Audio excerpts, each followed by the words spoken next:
Hey, do your kids come home from school and immediately want to play video games for hours without doing any chores, any other expectations, or homework?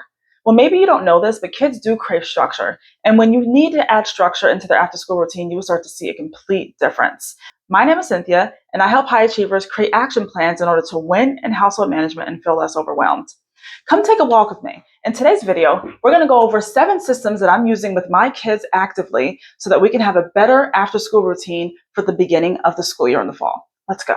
So before I implemented these systems, some of the things that I was struggling with was having my kids complete their homework, complete their chores, and take an accountability for their actions. I was even forgetting things like permission slips, events and flyers at school, remembering to sign the report card and give it back, a bunch of other little things that just came up throughout the school year that I wasn't realizing was going to be a problem if I didn't fix what I needed to fix it on my end. And I also needed my kids to take accountability for their actions as well. I needed to bridge over the gap between the school expectations and the home expectations, especially because one of my kids had a behavior plan and it was not crossing over, and he thought he could do whatever he wanted at home when he wasn't meeting the expectation at school. And that's not how I play. So let's go and see the first thing that I worked on in my system. To understand how to fix this, first you have to look at the behavior that your kids have when they first come to the door. Their mood, if they are feeling like talking or not talking, really observe your child to know their behavior when they first come to the door. The second thing you want to do is take into account their ages and their capabilities too. If you have a 3-year-old, a 7-year-old, and a 12-year-old, their ages are obviously different, but also the capabilities and limitations can be different too. So you can't have the same expectation all across the board for all 3 children. That's not fair. When you have a 3-year-old, oh my God. Can you hear the cricket?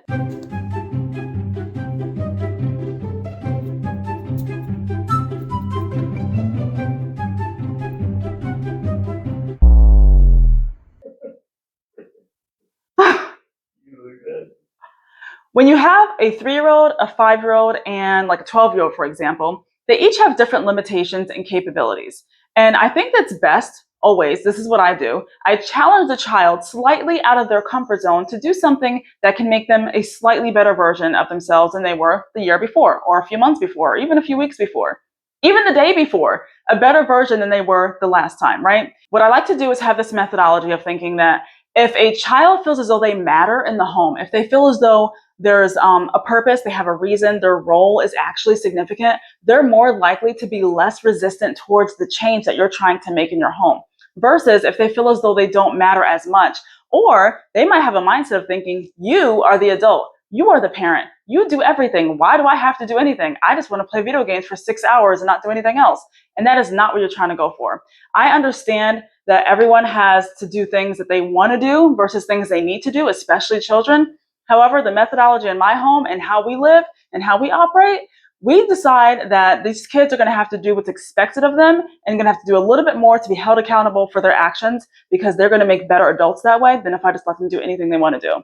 And I understand that fair and equal are not the same, but honey, you could do anything within your capabilities and with your limitations while still challenging yourself ever so slightly to grow beyond where you are today. So without further ado, let's get into the first system that I do. That's called the Bookbag Chores. We're in the reading nook now. Let's go over there. So during the school year, we have this thing called Bookbag Chores. And this is where I keep my kids' book bags. They each keep their book bag here, and they keep their shoes underneath. And then they put their hats, gloves, and scarves in a bin underneath that. And then we have a closet back here where they would hang their coats, jackets, things like that. So when they first come home from school, this is their expectation, the very first thing. They come home, they put their book bags down, they take out their folders, their water bottles, their lunch bags, any containers go in the sink, any snack wrappers go in the trash can, unless they want to finish a snack from earlier. And this is what we do for our book bag chores. This is the very first system that I had to come up with, because my kids would literally throw their stuff all on the floor. There'll be a trail of socks and sneakers and wrappers and book bags and folders and coloring pages, lots of coloring pages all the time. So that's why I had to come up with something like this. Book bag chores. Feel free to steal the idea. So they both have the same expectation for their book bag chores, because they both can do it and it's not within their limitation to not do these things. So my son struggles a little bit with it because he's out of routine for what he likes to do. He likes to do his own thing all the time. So I have to make sure that I verbally remind him a little bit, but he still has the same exact expectation until he can achieve the goal. This is the second part of my book bag chore system. So I created this school organization binder, and inside of this binder, I have 8 different tabs. And inside of each of these sections, so under action, we have these things that I'm going to file away from the kids' folders. They have to empty their folders. And then under current assignments, we have these things that we keep. And these are all like little folders that go inside of each section. This is school calendars and schedules. We keep all these things inside of here, especially at the beginning of the school year. This is super helpful. Lunch menus and breakfast menus, all of those things for the month go in here. And then we have school communication. So any behavior expectations, updates, absence notes that I need to give to the school, I keep those in here until I can give them to the school. You have 10 school days to give them to them for my state. Then we have events, sports clubs, and events, sports clubs, book fairs, PTO, all these things right here. Picture day information for each kid goes right in here, so I can't lose it. And then student information, all of these things. My daughter is in middle school, so we have locker codes and stuff that she tends to forget. And then any type of keepsake things would go in here, like their favorite work, certificates throughout the school year, awards, stuff like that. So this is my school binder organization, my school organization binder, okay, right here. So for my third system, I have house chores, and I also have bedroom chores that I keep on a separate list for my kids right here. So let's go over the house chores first. On the house chores, I got a whiteboard, and then I used washi tape, and I used wet erase and dry erase markers to make this. My boyfriend and I sat down and we wrote down the main chores that we want the house to have every single day as our non-negotiables, so that the house stays clean, and so it feels as though it's ready for company whenever we want someone to come over. So these are the chores that we do continuously. And then we have everyone's name assigned. So every day someone has a chore. There's not an entire day that will go by where you will not have a chore. On the weekends, I give my kids a pass, so they don't have to worry about doing chores on the weekends. But Monday through Friday, my kids are doing chores, and they have to do what's assigned for them. And then for their bedroom chores, they have to do 1 to 2 of these chores every single day. So the blue is for my son, those are his chores, and then my daughter's chores are right there. And then what I like to use for my kids also is a visual timer. So I'll just put the timer on for how long it takes per room. We like to give it about 15 minutes per room, and then the timer will go off. We'll turn off the timer, and then there goes the timer. And then they will know that that's the amount of time that they did to do their chore, and they're done, and they can go on to the next room or the next thing that they have to do. So this is our system number 3. I started this system because I noticed that the kids were not trying to clean anything at all, and they needed to have some accountability for their actions. So the rooms that they dirty the most are the rooms they're going to clean the most, because they need to know what it's like to clean up after them. That was my intention when I did this. And our fourth system, this is the secret to prevent the kids from going on a 6-hour gaming stretch immediately when they come home from school. So these are the ways that my kids can earn screen time. So they earn screen times based on capabilities and limitations. However, they both have the same 4 expectations for this because they are able to do it. So under house chores, they have to go based on the other chart that says what their house chores actually are for that day. Did they do them? They get a check if they did. They get an X if they didn't. School expectations. My son has a behavior plan at school, so I like to make sure he met the expectation at school. Same with my daughter. You have to meet the same expectation at school that your teachers are saying. If I get a message from school that you didn't do what you were supposed to do, and you want to come home and play Roblox for 6 hours, no. That is not about to happen. So that's why we have the school expectations. You got to do what you're supposed to do out in the community. Then you come home and you can celebrate with us. So if you did your school expectations, you get your check. If you didn't, then automatically you're not going to earn screen time. If you don't do one of these, you don't earn screen time. 1 to 2 bedroom chores. So out of their list of that to-do list I showed you, the pink and the blue, they have to do 1 or 2 of them every day. 1 or 2. And they're not hard things to do. They're within their capability and within their limitations, like I've always said in this video. Then the last thing, they need to read a book for 30 minutes. My son is an excellent reader. My daughter struggles a little bit, so I let her listen to an audiobook if that's easier for her, or to read a graphic novel, or sometimes I let her watch a story on YouTube, like, the stories of someone's reading a book out loud. I let her do that too. So these are the different expectations, and I only have them do it Monday through Friday. They don't earn points or anything like that, but I keep this in my office so that they are not checking off and erasing and saying they did something they didn't do. And I have to check. My boyfriend and I check after them to make sure they actually did what they're supposed to do. One thing I forgot to mention is that they can also earn family game night. If they do their school expectations, automatically they earn a family game night in addition to screen time. So this is our gaming closet. We have lots of different games for the kids to choose from on the days that they do not earn screen time. So we also have lots of arts and crafts, painting, family game show buzzers. We have lots of canvases they can paint on. It is a complete mess, but this is how it looks and this is how they like it right now. And I'm kind of letting this part go because this is their area to enjoy. But if they don't do their school expectations, they don't get screen time and they do not get a family game night. And we have to sit there and talk about why they didn't do what they did at school. What was so, this sounds funny, but literally, what was so entertaining that you had to do something ridiculous at school so you couldn't do what you needed to do? So now you can't do what you want to do later because you done messed up. And now we're in this situation where you can't do what you wanted to do and you're mad at me when you didn't do what you were supposed to do. So we talk about that. We have a whole conversation about how you need to have accountability for your actions. This is key. So that's our ways that kids earn screen time. And they can earn from 1 hour to 2 hours, depending on what they're doing. And so this is system number 4. Now let's go into system number 5. Okay. Our 5th system is actually family reflections and meal prep. So for meal prep, what we like to do is go over the school lunch menu for the week. And we decide what lunch they actually like, because we get free lunch in our state. What lunch you actually like, which ones you don't like, so that I can know if I need to go to the grocery store over the weekend and buy you different things for your lunch based on what you like. And then the other thing we do are family reflections. For our family reflections, we sit down, we do that once a week, and we discuss how the week, openly and honestly, how the week is going. What are some areas that we can work on? What are some areas that went really well? Some things that we're concerned about. And we also go around and compliment each one of the family members based on something about their personality.